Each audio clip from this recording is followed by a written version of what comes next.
نبی کریم صلی اللہ علیہ وسلم کے ساتھیوں کی تعداد نہ ہونے کے برابر رہ گئی تھی یا وہ لڑتے لڑتے بکھر گئے تھے۔ عتبہ نے آپ صلی اللہ علیہ وسلم پر جو پتھر برسائے، ان سے نبی کریم صلی اللہ علیہ وسلم کے نیچے والے 2 دانت مبارک ٹوٹ گئے اور نچلا ہونٹ زخمی ہو گیا۔ عبداللہ کے پتھر سے نبی کریم صلی اللہ علیہ وسلم کی پیشانی پر خاصا گہرا زخم آیا۔ ابن کمیہ نے آپ صلی اللہ علیہ وسلم کے قریب آ کر اتنی زور سے پتھر مارا کہ نبی کریم صلی اللہ علیہ وسلم کے خود کی زنجیر کی 2 کڑیاں ٹوٹ کر رخسار مبارک میں اتر گئی۔ ان سے رخسار کی ہڈی بھی بری طرح مجروح ہوئی۔ نبی کریم صلی اللہ علیہ وسلم نے برچھی سے دشمنوں پر وار کرنے کی بھرپور کوشش کی، لیکن دشمن قریب نہیں آتے تھے۔ نبی کریم صلی اللہ علیہ وسلم کا خون اتنا نکل گیا تھا کہ آپ صلی اللہ علیہ وسلم گر پڑے۔ اس وقت آپ صلی اللہ علیہ وسلم کے ایک صحابی طلحہ رضی اللہ تعالیٰ عنہ نے، جو قریش کے دوسرے آدمیوں کے ساتھ لڑ رہے تھے، دیکھ لیا اور دوڑتے ہوئے نبی کریم صلی اللہ علیہ وسلم تک پہنچے۔ ان کی للکار پر ان کے دوسرے ساتھی بھی آ گئے۔ نبی کریم صلی اللہ علیہ وسلم کو پتھروں سے گرانے والے قریش آپ صلی اللہ علیہ وسلم پر تلواروں سے حملہ کرنے ہی والے تھے کہ سعد بن ابی وقاص رضی اللہ تعالیٰ نے اپنے سگے بھائی عتبہ پر حملہ کر دیا۔ عتبہ اپنے بھائی کا غیظ و غضب دیکھ کر بھاگ نکلا۔ طلحہ رضی اللہ تعالیٰ عنہ نے نبی کریم صلی اللہ علیہ وسلم کو سہارا دے کر اٹھایا۔ آپ صلی اللہ علیہ وسلم پوری طرح ہوش میں تھے۔ اس دوران آپ صلی اللہ علیہ وسلم کے ساتھیوں نے ان آدمیوں کو بھگا دیا تھا جنہوں نے نبی کریم صلی اللہ علیہ وسلم پر حملہ کیا تھا۔ مورخ لکھتے ہیں کہ سعد بن ابی وقاص رضی اللہ تعالیٰ عنہ پر قابو پانا مشکل ہو رہا تھا۔ سعد کہتے تھے، میں اپنے بھائی کو قتل کر کے اس کے جسم کے ٹکڑے کر دینا چاہتا ہوں، جس نے میری موجودگی میں میرے نبی صلی اللہ علیہ وسلم پر حملہ کیا۔ وہ اکیلے ہی قریش کی طرف دوڑنے کی کوشش کرتے تھے۔ انہیں بڑی مشکل سے روکا گیا۔ اگر نبی کریم صلی اللہ علیہ وسلم انہیں نہیں روکتے، نہ حکم دیتے، وہ کبھی نہ رکتے۔ قریش غالباً بہت تھک گئے تھے، وہ مارکا سے منہ موڑ گئے۔ تب نبی کریم صلی اللہ علیہ وسلم کے ساتھیوں نے آپ صلی اللہ علیہ وسلم کے زخموں کی طرف توجہ دی۔ جو خواتین آپ صلی اللہ علیہ وسلم کے ساتھ تھیں، انہوں نے آپ صلی اللہ علیہ وسلم کو پانی پلایا، کپڑوں سے زخم صاف کیے۔ اس وقت یہ دیکھا گیا کہ خود کی زنجیروں کی ٹوٹی ہوئی کڑیاں آپ صلی اللہ علیہ وسلم کے رخسار کی ہڈی میں اتری ہوئی تھی۔ ایک صحابی ابو عبیدہ رضی اللہ تعالیٰ عنہ، جو عرب کے مشہور جراح کے فرزند تھے، آگے بڑھے اور آپ صلی اللہ علیہ وسلم کے رخساروں سے کڑیاں نکالنے لگے، لیکن ہاتھوں سے کڑیاں نہ نکلی۔ آخر ابو عبیدہ نے دانتوں کی مدد سے ایک کڑی نکال لی۔ جب دوسری کڑی نکال لی تو کڑی تو نکل آئی، لیکن ابو عبیدہ رضی اللہ تعالیٰ عنہ کے سامنے کے 2 دانت مبارک ٹوٹ گئے۔ اس کے بعد لوگوں نے ابو دجانہ کو السرم کہنا شروع کر دیا۔ اس کا مطلب ہے وہ آدمی جس کے سامنے والے دانت نہ ہوں۔ پھر وہ اسی نام سے مشہور ہو گئے۔ یہ بھی نبی کریم صلی اللہ علیہ وسلم کا معجزہ ہے کہ اس کے بعد ابو عبیدہ ایسے خوبصورت دکھتے تھے کہ ان کے چہرے سے نگاہ نہیں ہٹتی تھی۔ ام ایمن، جو نبی کریم صلی اللہ علیہ وسلم کے بچپن میں آپ صلی اللہ علیہ وسلم کی دایا رہ چکی تھی، آپ صلی اللہ علیہ وسلم پر جھکی ہوئی تھی۔ اس وقت تک آپ صلی اللہ علیہ وسلم کی طبیعت سنبھل چکی تھی۔ اچانک ایک تیر ام ایمن رضی اللہ تعالی عنہا کی پیٹھ میں اتر گیا اور اس کے ساتھ ہی دور سے ایک کہکا سنائی دیا۔ سب نے ادھر دیکھا تو قریش کا ایک آدمی حبان بن ارکا دور کھڑا ہنس رہا تھا۔ اس کے ہاتھ میں کمان تھی، یہ تیر اسی نے چلایا تھا۔ وہ ہنستا ہوا پیچھے کو مڑا۔ نبی کریم صلی اللہ علیہ وسلم نے ایک تیر سعد بن ابی وقاص رضی اللہ تعالیٰ عنہ کو دے کر کہا، یہ شخص یہاں سے تیر لے کر ہی واپس جائے۔ حضرت سعد بن ابی وقاص رضی اللہ تعالیٰ نے، جو تمام قبائل میں تیر اندازی میں خصوصی شہرت رکھتے تھے، کمان میں تیر ڈال کر حبان پر چلایا۔ تیر حبان کی گردن میں اتر گیا۔ سعد رضی اللہ تعالیٰ کے تمام ساتھیوں نے بڑی زور سے کہکا لگایا اور حبان نے ڈگمگاتے ہوئے چند قدم اٹھائے اور وہ گر پڑا۔ آج خالد جب مدینہ کی طرف بڑھتا جا رہا تھا اور اود کی پہاڑی افق سے اوپر ہی اوپر اٹھتی جا رہی تھی، اسے اپنے کچھ ساتھی یاد آنے لگے۔ عقیدوں کے اختلاف نے بھائی کو بھائی کا دشمن بنا دیا تھا، لیکن خالد کو یہ خیال بھی آیا کہ بعض لوگ اپنے عقیدے کو اس لیے سچا سمجھتے ہیں کہ وہ اس کے پیروکار ہوتے ہیں۔ حق اور باطل کے فرق کو سمجھنے کے لیے بڑی مضبوط شخصیت کی ضرورت ہوتی ہے۔ ایک سوال اسے پھر پریشان کرنے لگا، میں مدینہ کیوں جا رہا ہوں؟ اپنا عقیدہ مدینے والوں پر ٹھوسنے کے لیے یا ان کا عقیدہ اپنے اوپر مسلط کرنے کے لیے؟ اسے ابو سفیان کی آواز سنائی دی جو ایک ہی روز پرانی تھی، کیا یہ سچ ہے کہ تم مدینے جا رہے ہو؟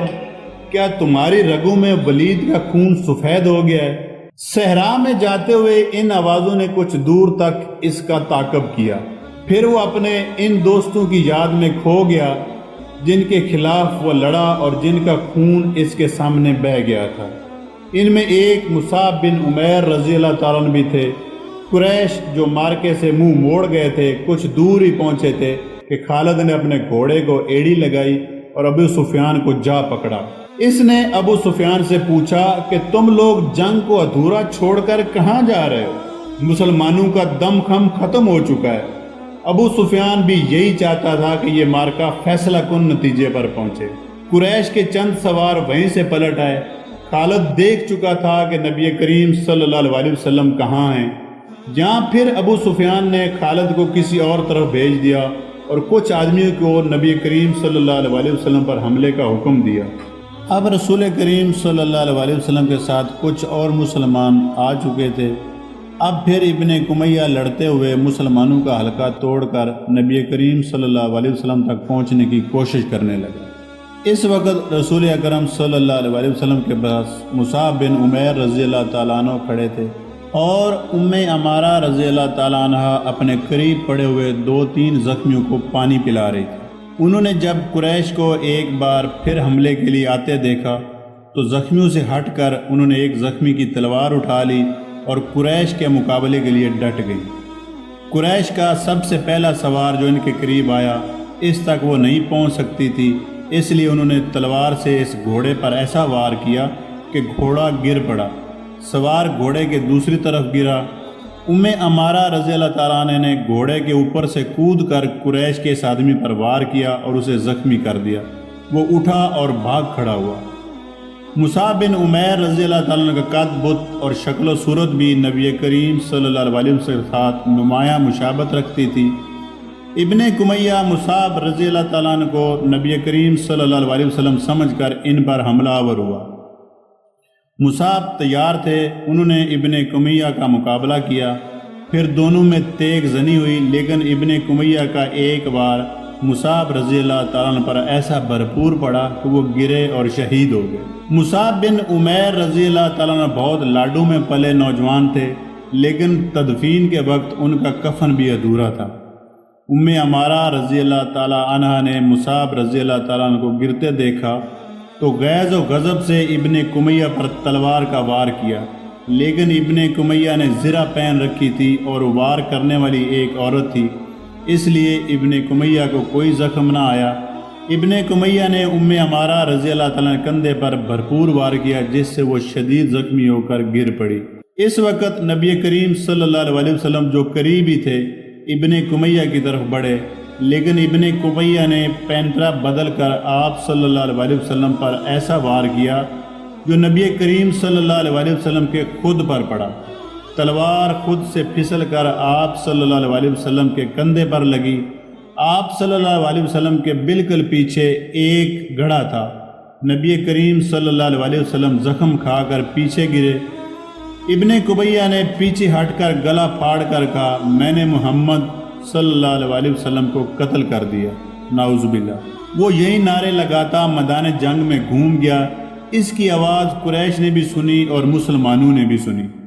قریش کو تو خوش ہونا ہی تھا، مسلمانوں کا اس پر بہت برا اثر پڑا کہ حوصلہ ہار بیٹھے اور اود کی پہاڑی کی طرف پسپا ہونے لگے۔ اپنے نبی صلی اللہ علیہ وسلم کے شدائیوں بھاگتے ہوئے مسلمانوں کو ایک للکار سنائی دی، اگر نبی صلی اللہ علیہ وسلم نہ رہے تو لعنت ہے ہم پر کہ ہم بھی زندہ رہیں۔ تم کیسے شدائی ہو کہ نبی صلی اللہ علیہ وسلم کی شہادت کے ساتھ ہی تم موت سے ڈر کر بھاگ رہے ہو؟ مسلمان رک گئے۔ اس للکار نے انہیں آگ بگولا کر دیا۔ وہ پیادہ تھے لیکن انہوں نے قریش کے گھڑ سواروں پر حملہ کر دیا۔ یہ حملہ خالد اور اکرمہ کے گھڑ سواروں پر ہوا تھا۔ خالد کو آج یاد آ رہا تھا کہ اس کے ہاتھوں کتنے ہی مسلمانوں کا خون بہہ گیا تھا۔ ان میں ایک رفع بن وقش بھی تھے۔ خالد کے دل میں درد کی ایک ٹیس سی اٹھی۔ اسے کچھ ایسا احساس ہونے لگا جیسے وہ بے مقصد خون بہاتا رہا ہے، لیکن اس وقت وہ مسلمانوں کو اپنا بدترین دشمن سمجھتا تھا۔ اب مسلمانوں کا دم خم ٹوٹ چکا تھا۔ پیادے گھڑ سواروں کا مقابلہ کب تک کرتے؟ وہ مجبور ہو کر پہاڑی کی طرف پسپا ہونے لگے۔ نبی کریم صلی اللہ علیہ وسلم بھی اپنے ساتھیوں کے ساتھ ایک تنگ سی وادی کی طرف جا رہے تھے۔ جس طرح مسلمانوں نے فتح کی خوشی میں اپنا مورچہ چھوڑ دیا تھا اور جنگ کا پانسا اپنے خلاف پلٹ لیا تھا، اسی طرح اب قریش کے آدمی مسلمانوں کی لاشوں پر اور تڑپتے ہوئے زخمیوں پر مال غنیمت اکٹھا کرنے کے لیے ٹوٹ پڑے۔ ان میں سے کچھ قریش نبی کریم صلی اللہ علیہ وسلم کے تعاقب میں چلے گئے، لیکن آپ صلی اللہ علیہ وسلم کے ساتھیوں نے ان پر ایسی بے جگری سے حملہ بولا کہ ان میں سے زیادہ تر قریش کو جان سے مار ڈالا اور جو بچ گئے وہ بھاگ نکلے۔ نبی کریم صلی اللہ علیہ وسلم ایک بلند جگہ پہنچ گئے۔ آپ صلی اللہ علیہ وسلم نے وہاں سے صورتحال کا جائزہ لیا۔ نبی کریم صلی اللہ علیہ وسلم کے 30 صحابہ رضوان اللہ اجمعین میں سے 16 شہید ہو چکے تھے، جو 14 زندہ تھے، ان میں زیادہ تر زخمی۔ آپ صلی اللہ علیہ وسلم نے بلندی سے میدان جنگ کا جائزہ لیا۔ نبی کریم صلی اللہ علیہ وسلم کو کوئی مسلمان نظر نہیں آ رہا تھا۔ مسلمان یہ سمجھ کر کہ نبی کریم صلی اللہ علیہ وسلم شہید ہو چکے ہیں، سخت مایوسی کے عالم میں ادھر ادھر بکھر گئے، واپس مدینہ چلے گئے۔ کچھ قریش کے انتقام سے بچنے کے لیے پہاڑی کے اندر موجود تھے۔ یہاں رسول خدا صلی اللہ علیہ وسلم کو اپنے زخمیوں کی طرف توجہ دینے کی فرصت ملی۔ نبی کریم صلی اللہ علیہ وسلم کی بیٹی حضرت فاطمہ رضی اللہ تعالیٰ عنہ، جو آپ صلی اللہ علیہ وسلم کو ہر طرف تلاش کر کے تھک چکی تھی، آپ صلی اللہ علیہ وسلم کے پاس آ پہنچی تھی۔ قریب ہی ایک چشمہ تھا۔ حضرت علی رضی اللہ تعالیٰ عنہ نے وہاں سے کسی چیز میں پانی لائے اور آپ صلی اللہ علیہ وسلم کو پلایا۔ حضرت فاطمہ رضی اللہ تعالیٰ عنہ نبی کریم صلی اللہ علیہ وسلم کے زخم دھونے لگی۔ وہ سسک سسک کر رو رہی تھی۔ خالد کو آج یاد آ رہا تھا کہ نبی کریم صلی اللہ علیہ وسلم کی شہادت کی خبر نے اسے روحانی سا اطمینان دیا تھا، لیکن ایک للکار نے اسے چونکا دیا۔ وادی میں للکار کی گونج بڑی دور تک سنائی دے رہی تھی۔ کوئی بڑی ہی بلند آواز سے کہہ رہا تھا، مسلمانوں خوشیاں مناؤ، ہمارے نبی صلی اللہ علیہ وسلم زندہ اور سلامت ہیں۔ اس للکار پر خالد کو ہنسی بھی آئی تھی اور افسوس بھی ہوا تھا۔ اس نے اپنے آپ سے کہا تھا کہ مسلمان پاگل ہو گیا ہے۔ ہوا یوں تھا کہ جس طرح مسلمان اکا دکا ادھر ادھر بکھر گئے یا چھپ گئے تھے، اسی طرح کعب بن مالک رضی اللہ تعالیٰ عنہ کا نام ایک مسلمان ادھر ادھر گھومتا پہاڑی کے اس مقام کی طرف چلا گیا جہاں نبی کریم صلی اللہ علیہ وسلم آرام کر رہے تھے۔ اس نے نبی کریم صلی اللہ علیہ وسلم کو دیکھا تو اس نے جذبات کی شدت سے نعرہ لگایا، ہمارے نبی صلی اللہ علیہ وسلم زندہ ہیں۔ تمام مسلمان جو اکیلے اکیلے یا دو دو چار چار کی ٹولیوں میں ادھر ادھر بکھر گئے تھے، اس آواز پر دوڑ کر آئے۔ حضرت عمر رضی اللہ عنہ بھی اسی آواز پر نبی کریم صلی اللہ علیہ وسلم تک پہنچے تھے۔ اس سے پہلے ابو سفیان میدان جنگ میں پڑی ہوئی ہر ایک لاش کو دیکھتا پھر رہا تھا۔ وہ نبی کریم صلی اللہ علیہ وسلم کا جسد مبارک تلاش کر رہا تھا۔ اسے قریش کا جو بھی آدمی ملتا اس سے پوچھتا، تم نے محمد کی لاش نہیں دیکھی؟ اسی تلاش میں خالد اس کے سامنے آ گیا۔ خالد، ابو سفیان نے پوچھا، تم نے محمد کی لاش نہیں دیکھی؟ نہیں، خالد نے جواب دیا۔ اور ابو سفیان کی طرف ذرا جھک کر پوچھا، کیا تمہیں یقین ہے کہ محمد قتل ہو چکا ہے؟ ہاں، ابو سفیان نے جواب دیا، وہ ہم سے بچ کر کہاں جا سکتا ہے؟ تمہیں شک ہے؟ ہاں ابو سفیان، خالد نے جواب دیا، مجھے اس وقت تک شک میں رہتا ہوں جب تک اپنی آنکھوں سے نہ دیکھ لوں۔ نبی کریم صلی اللہ علیہ وسلم اتنی آسانی سے قتل ہو جانے والا شخص نہیں ہے۔ معلوم ہوتا ہے تم پر محمد صلی اللہ علیہ وسلم کا طلسم طاری ہے۔ ابو سفیان نے تکبر کے لہجے میں کہا، کیا محمد صلی اللہ علیہ وسلم ہم میں سے نہیں تھا؟ کیا تم اسے نہیں جانتے تھے؟ جو شخص اتنی قتل و غارت کا ذمہ دار ہے، ایک روز اسے بھی قتل ہونا ہے۔ نبی کریم صلی اللہ علیہ وسلم قتل ہو چکا ہے، جاؤ اور دیکھو، اس کی لاش کو پہچانو، ہم اس کا سر کاٹ کر مکہ لے جائیں گے۔ این اس وقت پہاڑی میں سے کعب بن مالک رضی اللہ تعالیٰ عنہ کی للکار گرجی، مسلمانوں خوشیاں مناؤ، ہمارے نبی صلی اللہ علیہ وسلم زندہ سلامت ہیں۔ پھر یہ آواز بجلی کی کڑک کی طرح گرجتی کڑکتی وادی اور میدان میں گھومتی پھرتی رہی۔ سن لیا ابو سفیان، خالد نے کہا، اب میں تمہیں بتاتا ہوں کہ محمد صلی اللہ علیہ وسلم کہاں ہیں۔ میں اس پر حملہ کرنے جا رہا ہوں، لیکن میں تمہیں یقین نہیں دلا سکتا کہ میں محمد صلی اللہ علیہ وسلم کو قتل کراؤں گا۔ کچھ دیر پہلے خالد نے نبی کریم صلی اللہ علیہ وسلم اور ان کے ساتھیوں کو پہاڑی کے اندر جاتے دیکھا تھا، لیکن وہ بہت دور تھا۔ خالد ہار ماننے والا اور اپنے ارادے کو ادھورا چھوڑنے والا آدمی نہیں تھا۔ اس نے اپنے چند ایک سواروں کو ساتھ لیا اور پہاڑی کے اس مقام کی طرف بڑھنے لگا جدھر اس نے رسول اکرم صلی اللہ علیہ وسلم کو جاتے دیکھا تھا۔ مشہور مورخ ابن ہشام کی تحریر سے پتہ چلتا ہے کہ نبی کریم صلی اللہ علیہ وسلم نے جب خالد کو اپنے سواروں کے ساتھ اس گھاٹی پر چڑھتے دیکھا جہاں آپ صلی اللہ علیہ وسلم اپنے ساتھیوں کے ساتھ موجود تھے، تو نبی کریم صلی اللہ علیہ وسلم نے اللہ تعالیٰ سے دعا کی، خدائے ذوالجلال انہیں اس وقت وہیں کہیں روک لے۔